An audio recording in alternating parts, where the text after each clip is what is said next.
But then again, I don't think sometimes I don't think, my content's worthy enough for that level of enthusiasm. But anyhow, here we go. We're just past 2 minutes past the hour.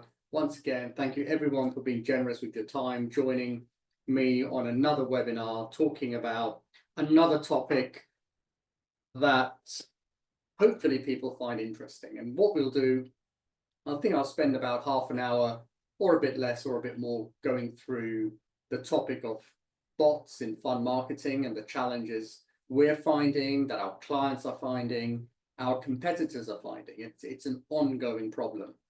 And again, it's one of those problems that is hardly ever spoken about. So we thought it would be a good idea to kind of lay out, where have bots come from, the challenges they possess, how do they affect your marketing, and what can you do about them. And there are two schools of thought on handling bot traffic, really. And if you're into email marketing, it almost is the same challenge that people used to find when embedding images in emails. So if you use a bulk email tool, you can't embed images because they use the images for tracking. But if you went Outlook to Outlook, you could send an image in an email and your branding was retained. So that was, again, something that nobody spoke about, that over 15 years ago, we looked at and said, well, there is a solution to this. And it was quite interesting, as time's gone on with our product and our journey, there have been times along the way, whether it's privacy, whether it's third-party cookies, these things come along, and GDPR, these things all come along. And whilst some, people would kind of ignore them and let it play out, for some reason, our curiosity gets the better of us, and we kind of look to solve these problems. And weirdly enough, we're at that stage now with how we manage bots. So let's dig into it. So a little bit about us. We've been going for 20 years, and really all what we're about is how we can help managers, asset managers, fund managers, guys in the alternative space. How can they use marketing automation to raise assets? And we've got 400 users of our product, all kind of using it in the same way. We've got edge cases, but the real goal is, the goal is twofold. One is to help sales team raise assets, but the other one is also to make sure that marketing operations run as smoothly and as compliantly as possible. So one thing that we do as well is every quarter we publish reports. And the latest report we have is the Fund Marketing Outlook for 2025, where we've kind of looked at where we think fund marketers should be concentrating on.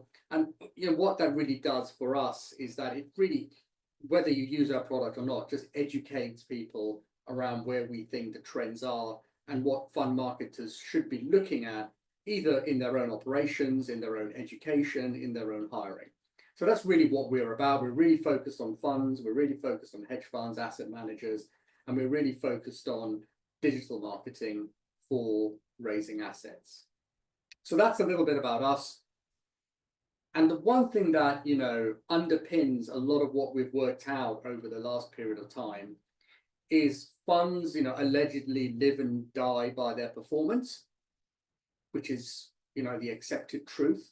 But a layer that sits underneath that has recently come from a survey, but it kind of validates what we know, is that 90% of fund managers in marketing are really 90% of them want more leads. No matter how well their marketing is performing, no matter how good their metrics are, no matter how good their coverage is, everybody wants more leads. And again, this has kind of helped us refine our message and our product. So moving into the challenge of bad bots. And so I kind of broken it down into 4 real areas. Singularity, where we talk about what was it like essentially before the Big Bang, before the world of bots. We're looking at, the Space Odyssey is, the whole journey from how did bots enter our world? How did they enter our narrative? How did we ignore them? The rise of the machines, that's from obviously Terminator. How did the machines take over from essentially a benevolent a benevolent, network anomaly to something that's kind of all consuming. And, what did we do? How did we, or how do people become the hero of the story in The Empire Strikes Back? And weirdly, if you kind of look at that, how that story plays out, how that's laid out, is actually quite interesting, because these are, essentially all narratives. Whether you read a good versus bad story, it kind of follows a trend. And maybe if ever was to start a movie about bots, probably those would be the four acts in the play. So right, singularity, when everything was one. So essentially, before bots, bad bots, there were good bots.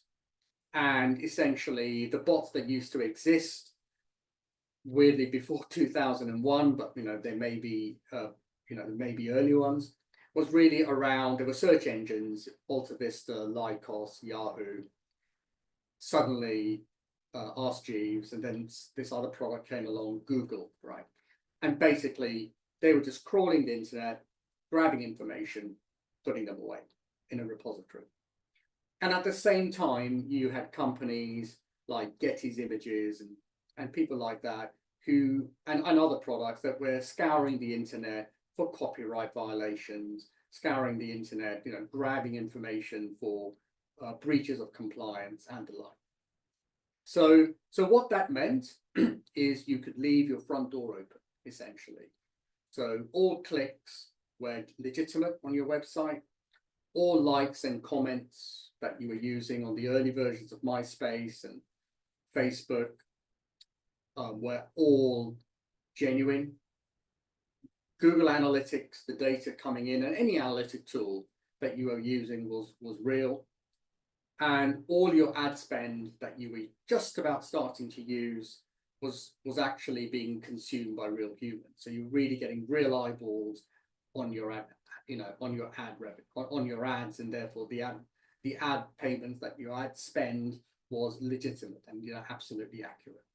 So that was the world before. And the challenge is for a lot of people as they leave, I suppose I would say as they start their marketing journey, my hope is that this is not the world they live in.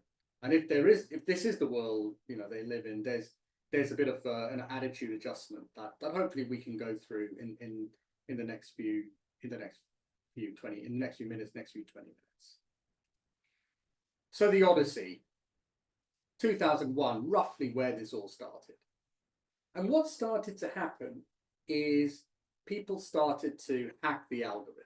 This really was, gaming the system, hacking the algorithm, because what people started to realize very, very quickly is that the people in Silicon Valley were building the internet, and it was building it to disseminate information. CERN, the way it was developed was again for sending information out. Nobody had really thought the kind of, I wouldn't say criminality, but let's use the word criminality, on how we can use and abuse this system. And the minute money got into this, I think Google ad traffic really missed a trick, because essentially what started to happen is when you obviously advertise, when you go on, a web page, whether it's say auto sports, motor racing, and you're not subscribing, you get these little ads that pop up all over the place, and they're served by Google. And what Google did, it started doing essentially, you could use their network to advertise, and people would and pay those networks when people clicked on those adverts. So people essentially created, essentially ad farms. And what they would do is they would then display their ads linked to Google on pages that they had created. So, and then start fake clicking. So they would get fake clicks, so Google would pay them, and you would then pay Google. And essentially, this was a great money-making scheme right now and Google still do this, by the way. And that's why when you ever wonder, why is my Google ad budget just gobbled up? This is one of the big reasons. because people set up their own networks of their own web pages and advertise, Google ads, Google network ads in their website. People click on that. Both sides are making money. Google's making money. These nefarious ad farms are making money. And in the end of the day, if you're not aware and you haven't got the right settings set in your Google ads, you are the mug. And no matter, you try, give me a number for Google and try calling and try and get that sorted. And this is a massive problem. And people have been hacking this algorithm on a regular basis. So they've kind of worked it all out. They've worked it all out. And would I say that, Google's in cahoots? Who knows? Unknown unknowns, but somebody somewhere knows. So people started hacking the algorithm. So as a result, when you're putting adverts out there, when you are spending money on clicks, pay-per-click, whether that's LinkedIn, Google, whatever other network you're using, the algorithm is being hacked by people. So that's the first part. So that's where the kind of the bad actors started coming in and where the journey started to go sour. The other part is that, as we all know, whether we've been through elections, whether it's, the mood of the nation can be changed. And that's why now when you're kind of looking at big PR operations, so whether it's bidding for the Olympics, bidding for the World Cup, bidding for some big construction somewhere, even down at the local level, you can just pay people to essentially use bot farms and click farms to generate a narrative that essentially hack Google's SEO. And what's even more insane now is you're able to hack ChatGPT. And because ChatGPT has started doing web crawling in real time, will be said, and localizing that, suddenly you can change the narrative. So all of a sudden, you're going from, what seems like pretty bad fake ad traffic to something that is kind of moving on a macro scale, thought, economies, decisions, public opinion. So and there's huge benefit to that because the ultimate output of this is power and control. So that becomes an issue. So that's why the algorithms just keep getting hacked, because there's a real incentive. So the incentive to get good information versus power, money, and all that kind of bad stuff, well, whatever you want to call it, that will always win. The power, the money will always win. Now, the other part to this as well, what people started working out with hacking an algorithm is that you can essentially manipulate the stock market. And essentially there have been loads of pump and dump schemes that have been out there where basically somebody really, really clever has kind of worked out how to move the price all by a few points, take a huge position, do multiple trades to move the price, and essentially, either, and then, short sell or whatever to come out of that and make a huge amounts of money. So again, all these things that sit with bots is just not somebody just clicking on your website, oh, it's a bit of fake traffic. It's actually changing the whole vista, the whole landscape of how we as a society progress. And I'm kind of getting slightly political on this, but it really is something we need to take seriously. And we don't want to sleepwalk into something where, everything is not real, which is a song, by the way, from Living Colour, but that's another story. So this is kind of the journey we're on. And, ultimately, if you follow the movie on Space Odyssey, at the very last scene, they unplug the machine, but, let's hope we don't go there. So that's kind of the journey we're on. So once I've terrorized, hopefully I haven't terrorized anybody, but it gets worse because it's the rise of the machines now. And in this scenario, as a fund marketer, there is no good outcomes because we're finding our clients are facing, they're finding inflated engagement metrics across all their channels. So data skewed, if the data is skewed, you don't know what your investor interest is. If you don't know what your investor interest is, you pass those leads on to sales. Sales are just calling a black hole. Like I mentioned earlier on, ad budgets are just getting drained. and the fraud. So you could be, you could quite legitimately put an advert in a newsletter, on a website, on a periodical, on an event website, but because bots are actually clicking on that, it is just money wasted, and it's a real challenge to actually work out what is actually real traffic and what is to the non-professional. Obviously, I mentioned it compromises lead quality, but it becomes worse when you've got bots that just fill in forms. And I've recently had an experience of actually seeing this happen in real time, where we ran a Google ad campaign and we used the Google network, so the third-party network that they provide, and found that the forms were just getting filled with garbage, with fake email addresses, and some actual real email addresses, but we're just kind of filling it out. It was all invalid data, bloated the CRM, had to do a massive clean, So no one is infallible. We can all get this wrong.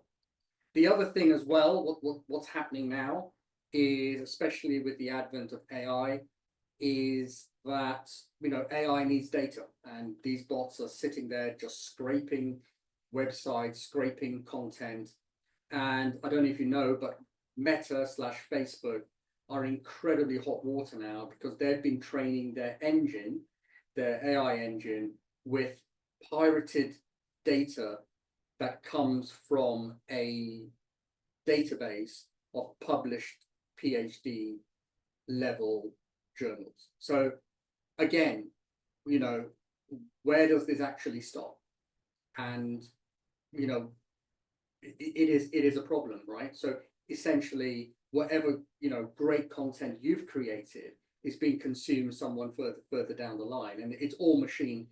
You can always say it's the rise of the machines, that's the machine is doing it, but really somebody's made that decision to let that happen.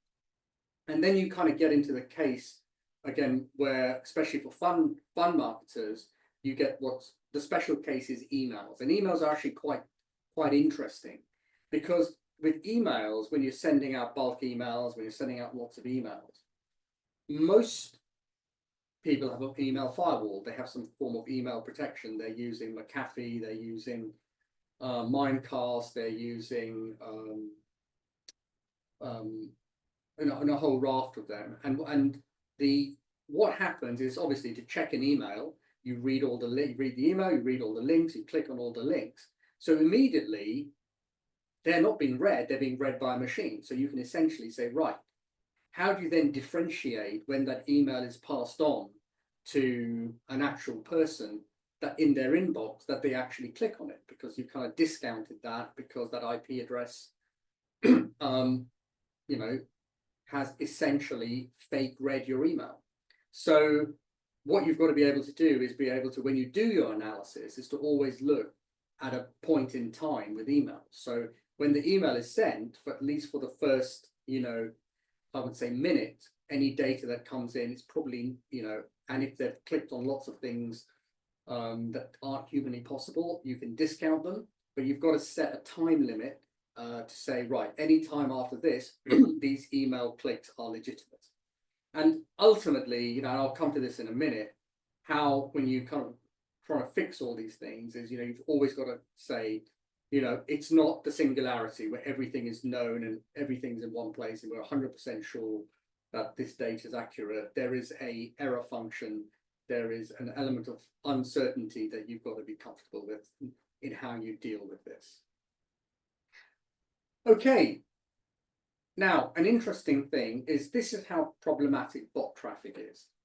So for this webinar, for everyone who joined, we sent this email out to our universe of 100,000 people.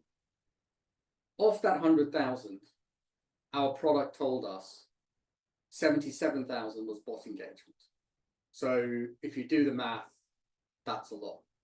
And when you break it down to individuals, that's 3,000 individuals were seen to be bots within that. So essentially, if we work out the percentages, it kind of tells you that, email marketing in itself doesn't, those clicks may not be accurate. And it just shows you the scale of the problem.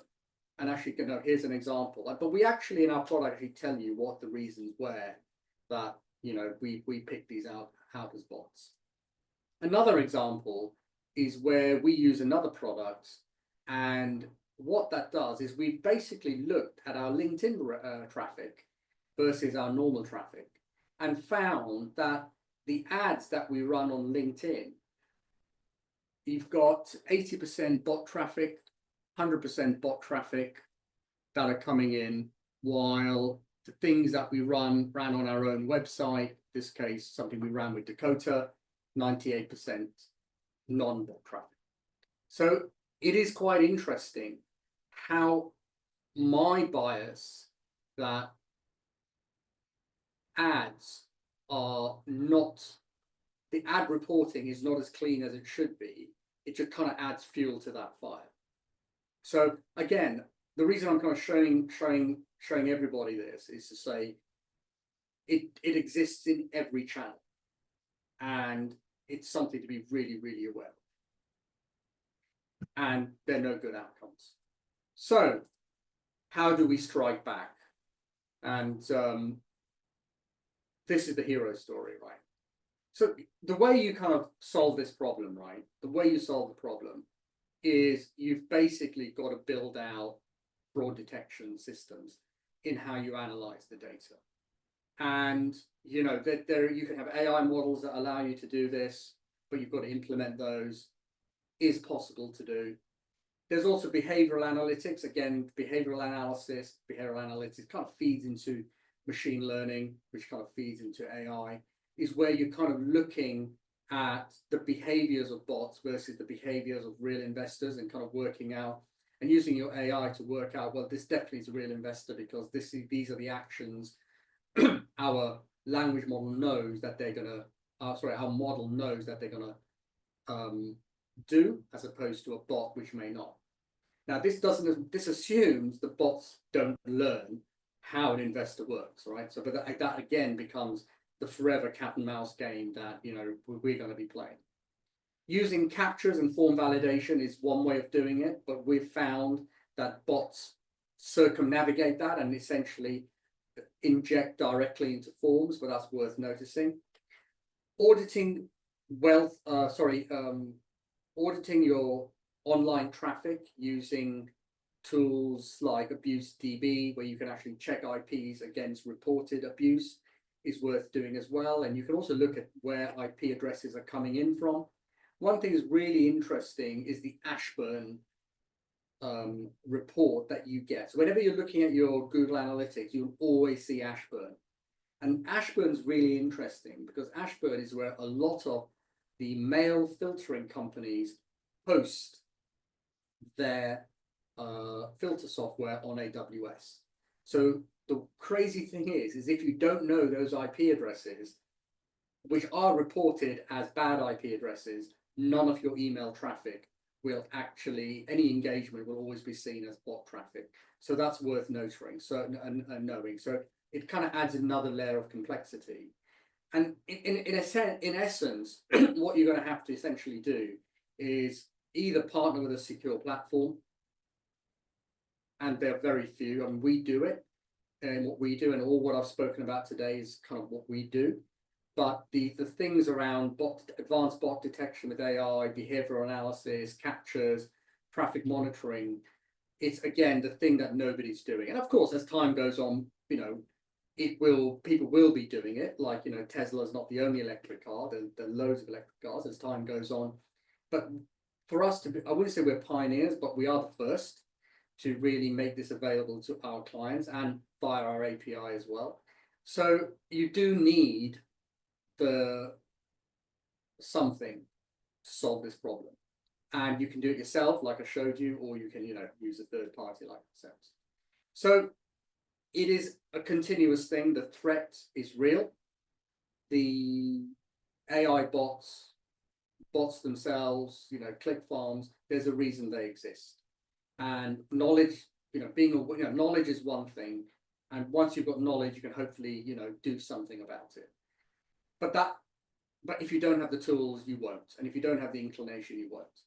The interesting thing with all this, and the good news is, because the error is consistent across fund marketers, across all fund marketers, across the board, it doesn't actually make a huge difference because the problem remains the same, right? So if everybody, has, if everybody is having, back in the old days, bread and butter for their breakfast, well, everybody's having it. So, well, so what, and people wouldn't care. But only when the alleged data became clear that that's not such a good thing, then you started having control groups. And I think now we're kind of getting into the point where there will be a point where those that kind of understand this and implement this, it'll make a difference to their outcomes. And those that don't, well, you just kind of carry on doing what you're doing. And, I'm sure you'll still have a marketing role, but this really is adding efficiencies, making sure that the leads you pass to your sales team are valid, and the marketing automation you build is actually accurate. So there we go. That's pretty much how the empire strikes back. And yeah, so I hope people found that useful. We've got a whole bunch of questions come in, so they've all come in really quickly. So here we go. So just got a question in, has come in around a product called Traffic Booster. I think the answer is you've just got to do your own analysis to see whether something is legitimate or not. It's a little bit like in the old days when people said, we can give you a Google first page ranking, and that send all these backlinks to these SEO farms and stuff, and content farms. It's the same thing. So that's worth noticing. That's I hope Thomas, that helps. Any more questions? Okay, we've got another question come in. How much of this is intuitive and how much of this is statistical? That's a good question. It's anonymous. So AI is statistics, right? And I think as we consume all this data, we are building out a probability to say more than likely this is legitimate, or more than likely it isn't. And that's what I spoke about earlier on. It's the error function. How much of uncertainty are you going to be happy with? Now, if you're flying a plane, the level of uncertainty is 0, that you want to go from A to B. When you're looking at a data set of 1,000, do you want to be 100% accurate of 80%, or do you want to be 80% accurate of 100%? And those are the choices you have to make in that. I think mathematically, we have a mathematical model that sits behind this. We have a neural network that sits behind this. We have a decision tree, a B tree, left compressed B tree algorithm that kind of works all this stuff out, and it comes out with a number, a confidence number, and we then use that confidence number to say, is this accurate or is this not accurate? On the flip side, it is quite interesting when we're dealing with our clients and in the kind of sales enablement process where marketing teams are taking this information to their sales team. Sales teams intuitively know whether, look, there is no way on earth that this person will be interested in our fund. But there are also where they think, actually, that other person, they could be worth a call. So, there is no real answer. And I think that, can you rely on a bot detection for everything? You could. Could you use it to make calls more efficient? Yes. Would you? It just depends on how much do you rate, your sales team's intuition. And it's a very, very good interview question, especially when you're talking to marketers. When people ramble on about, marketing data this, marketing data that, and then you ask them the question, so where does intuition come into all of this? It's that classic, Henry Ford's statement. If I asked my customers what they wanted, they'd say a faster horse. So that kind of feeds into that. Okay. I hope that answers your question, Anonymous. No, you're more than welcome, Anonymous. Okay, got another question has come in. How many other providers give this information? So when you say give this information, I'm assuming do bot cleansing. Unknown. I'm sure we speak to people a lot, and so our prospects, our clients, we talk to, so I mean, the CEOs of marketing automation companies, we all kind of talk to each other. Companies of CRM, who do email marketing, we all talk to each other. The two things that, you need to, when you're talking to a supplier that they need to take seriously 10 years ago, 15 years ago, was email delivery. That's what everybody spoke about. I think because then, when I started ProFundCom, then everybody had the assumption that, oh, yeah, emails are like faxes or phones. That you send an email, it gets delivered, where's the problem? I do think now we're at that stage now where you've got to be able to have the conversation with suppliers to say how seriously, how much budget are you putting into bot detection, you're putting into cleaning traffic, that you are, managing click farms and, ad farms, all that kind of stuff. Those are conversations that need to happen, and an answer needs to be provided, because it's so email delivery is actually quite a simple thing to do, but because it's hunter and poacher right now, because it's the ongoing thing, because just as you're getting smart with the detection technology, the bot morphs into something else like a virus. So there is other providers will provide this. They'll say you've just kind of go really deep into it to say, well, how do you do it, and how do you deal with the evolution of this? Because what everybody's doing now is trying to solve a problem in time, but that problem will just extend itself. Okay, so I'm just checking in. Is there any more questions come in? Right. So I'm assuming that is it. So great. Well, listen, thank you everyone again for joining the webinar. Really appreciate it. There will be a replay going out as well for those who didn't join, and enjoy the rest of your Friday. Thank you all very much.